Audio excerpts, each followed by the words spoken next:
Hello everyone, welcome back to Nayak classes. हम पढ़ रहे हैं कक्षा 8 गणित। कक्षा 8 गणित में हम अध्याय 2 को स्टार्ट कर रहे हैं। अध्याय 1 की प्रश्नावली 1.1, 1.2 को हम कंप्लीट कर चुके हैं। आज हम स्टार्ट करते हैं अध्याय 2। अध्याय 2 है एक चर वाले रैखिक समीकरण। अगर हम बात करें परिचय की, तो इस वीडियो में हम आपको परिचय देंगे कि एक चर वाले रैखिक समीकरण आकर होते क्या हैं। ठीक है, अगर हम बात करें, सबसे पहले हम व्यंजक की बात करते हैं कि व्यंजक क्या होते हैं। देखिए, व्यंजक और समीकरण में थोड़ा डिफरेंस है। व्यंजक और समीकरण, यहाँ पर हम समीकरण देखते हैं कि कौन कौन से आपके समीकरण हो सकते हैं, कौन कौन से आपके बीजीय व्यंजक या व्यंजक हो सकते हैं। अगर बात करें हम कि 5x प्लस 24 लिखा हुआ है, ठीक, तो ये क्या है, आपका व्यंजक कहलाएगा। वो क्यों कहलाएगा वो भी हम आपको बताते हैं। अगर 5x प्लस 24 बराबर 3 लिखा है तो ये आपका कहलाएगा समीकरण। अब इनमें अंतर क्या आप देख पा रहे होंगे, इसमें एक में बराबर का चिन्ह लगा हुआ है, एक में बराबर का चिन्ह नहीं लगा है। तो बराबर का चिन्ह जहां लगा होता है वो समीकरण होता है। समीकरण में दो पक्ष होते हैं, एक दायां पक्ष होता है, बायां, मतलब लेफ्ट हैंड साइड और राइट हैंड साइड, दो पक्ष होते हैं। तो आपका ये एक पक्ष ये हो गया, एक पक्ष ये हो गया, और ये क्या कहलाता है, ये समता का चिन्ह होता है।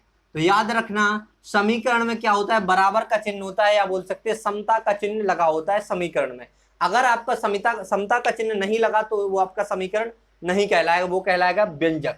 अगर बात करें इस तरह से कि 5y या फिर कोई और नंबर लेते, 131x मतलब 131x प्लस 21y, तो अब इसमें क्या अंतर है, और यहां पर लिखते हैं हम, अब इस समीकरण है तो इसमें हम भी लिखते हैं, तो 131x प्लस 21y बराबर 1 हमने लिख दिया। अब हमें पता है कि अगर समीकरण ऐसा दिया, हमने यहाँ पर x की वैल्यू रख दी और y की रख दी, तो हमारा ये भी पक्ष 1 हो जाएगा। ठीक है, लेकिन व्यंजक में ऐसा बराबर का चिन्ह नहीं लगा रहता है। लेकिन अगर हम बात करें व्यंजक में ऐसा हमने क्यों लिखा है, देखिए, जो अल्फाबेट होते हैं इंग्लिश के, उनको हम बोलते हैं चर। तो ये हमारे एक चर तो x हो गया, इसमें आप यहाँ पर t भी लिख सकते हैं, n भी लिख सकते हैं, m p कुछ भी लिख दीजिए आप, अल्फाबेट a से z तक कोई भी, तो वो आपके चर कहलाएंगे। ठीक है, कभी कभी 5t plus 5y equal to 0 लिखा रहता है, तो ये आपका समीकरण हो जाएगा। ठीक है, अगर हम बात करें कि इसमें x लिखा है, y लिखा है, तो ये क्या बोलेंगे, इसको बोलेंगे, देखो इसमें क्या है, एक चर ए हो गया, एक चर ए हो गया, तो बोलेंगे दो चर वाले व्यंजक। क्या बोलेंगे, एक चर ए है, एक चर ए है, तो बोलेंगे दो चर वाले, क्योंकि x भी है y भी है। अगर इसकी बात करें, हम किसकी बात कर रहे हैं, हम अगर हम इस वाले की बात करें, इस वाले की, तो इसमें क्या लिखा है, 131x या बोल सकते हैं 21y। तो इसमें भी क्या है, आपके एक चर ए हो गया, एक चर ए हो गया, तो इसको बोलेंगे दो चर वाले समीकरण।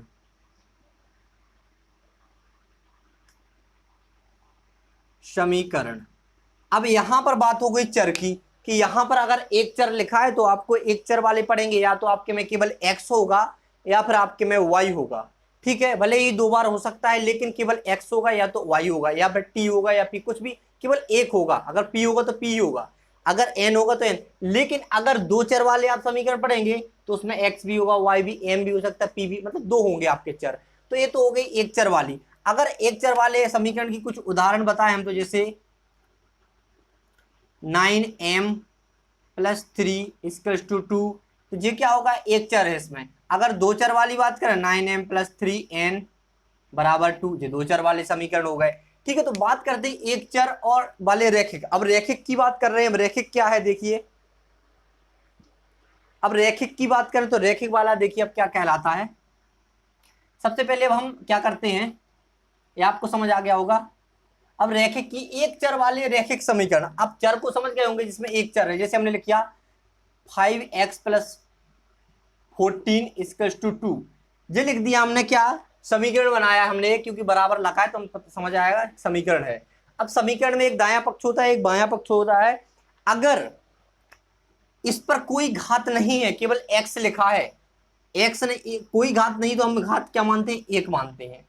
तो याद रखना, जब किसी चर पर एक घात हो केवल, तो वो कहलाता है रैखिक समीकरण। रैखिक, एक चर वाले रैखिक समीकरण, क्योंकि देखो एक चर उपयोग कर रहे हैं और हमारे चर पे कोई भी घात नहीं है, मतलब एक की घात हो, तो क्या बोलेंगे, सबसे पहले एक चर वाला रैखिक समीकरण। अगर यहां पर y होता तो दो चर वाले रैखिक समीकरण, क्योंकि इसमें कोई घात नहीं है। अगर घात हम लगा देंगे यहाँ पर 2 की तो क्या हो जाएगा जी, इसको बोल सकते हैं एक चर वाले, लेकिन रैखिक समीकरण नहीं बोलेंगे। रैखिक तब बोलते हैं जब इसमें कोई घात ना हो।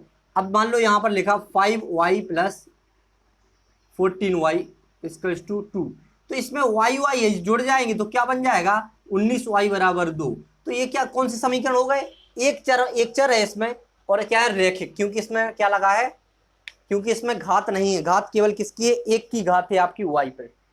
अगर बात करें तो आपको समझ आया होगा कि व्यंजक और समीकरण में अंतर क्या होता है। अगर हम बात करें कि इसके पक्षांतर वाले नियम की वो हम 2.1 में पढ़ेंगे। अगर याद रखना, अगर यहाँ पर 5x प्लस वाई, 5x यहाँ लिखते हैं, इसको हटाते हैं। अगर यहाँ पर लिखा है, यहाँ लिखते हैं हम, अगर यहाँ पर लिखा है 5x plus 3y equals to 2, यहाँ पर लिखा है 3। अगर इस तरह से कोई भी लिखा है आपका समीकरण है, आपको पता है समता लगा हुआ है, मतलब समीकरण समता मतलब आपका बराबर है, तो आपको क्या करना है, अगर कोई दाएं पक्ष में क्या करना है कि चर वाले अलग लिखना है, अचर वाले अलग लिखना है, मतलब जिसमें x या y या कुछ भी हो तो वो एक साइड लिख लेना, केवल एक ही है तो हम 5x यहाँ पर लिखेंगे। लेकिन इसको हम इस तरफ भेजेंगे, जब कोई एक पक्ष से दूसरे पक्ष में जाता है, अगर प्लस में है तो माइनस में हो जाता है, अगर माइनस में है तो प्लस में हो जाता है, अगर भाग में है तो गुणा में हो जाता है, गुणा में है तो भाग में हो जाता है। तो हम इस तरह से कर सकते हैं, दो ये प्लस में है तो माइनस इस साइड आ जाएगा। अब ये तो बता दिया हमने, अगर इस तरह से भाग में है तो यहाँ पर 5x भाग में मतलब क्या हो जाएगा, गुणा हो जाएगा इसके साथ, 2 गुणे 4 अगले पक्ष के साथ गुणा हो जाता है। तो इस तरह हम इन चीजों को जब हम सवाल सॉल्व करेंगे या प्रश्न सॉल्व करेंगे 2.1 को स्टार्ट करेंगे तो वहां पर कम से कम 14, 15, 16 सवाल दिए गए हैं, तो वहां पर हम बात करेंगे इन सब की, और वहां पर आप पूरा आपका बेसिक क्लियर हो जाएगा। तो यहाँ पर हम सीख चुके हैं बीजीय व्यंजक क्या है, या व्यंजक और समीकरण में अंतर क्या है, एक चर और दो चर वाली समीकरण या व्यंजक कैसे होते हैं, रैखिक क्या का मतलब क्या है। अगर चर पर एक घात है तो वो रैखिक कहलाएंगे, चर पर 2 घात है तो रैखिक नहीं कहलाएंगे। आशा करते हैं कि आपको समझ में आया होगा। Thanks for watching.